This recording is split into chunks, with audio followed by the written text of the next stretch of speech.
When you said you were talking about vicious propensity, vicious dogs, what is vicious propensity? What does that mean? And does that affect the case? Does it help? Does it not help? Well, here's the deal.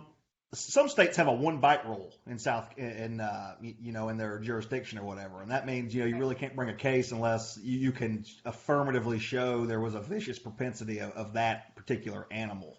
In South Carolina, it doesn't matter. We don't have a one bite rule. It can be the first bite can give rise to a cause of action as long as we have damages that were caused by the animal. So the one issue we do see, and the biggest issue with these cases, it's not the bite itself; it's finding insurance applicable to pay the loss, and that's from the person whoever's in the care, custody, and control of the animal.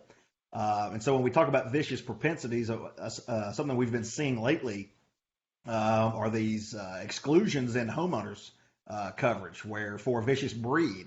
And so they'll say, "Hey, pit bulls, we're not paying on it. We'll pay for a dog bite, but we're not going to pay for a bite by a pit bull. You can't have a pit bull. You can't have a Rottweiler or whatever they determine in the policy to be a dangerous breed."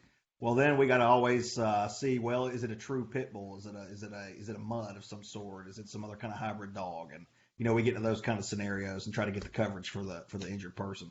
But definitely a vicious breed definitely plays a role in it. And obviously, a bite by a pit bull in the eyes of a jury is different from a bite by a little fluffy Maltese like Busy, our dog. Right. So. Yeah. Definitely that plays a role in it as well. When life gets ugly, justice is lovely. The lovely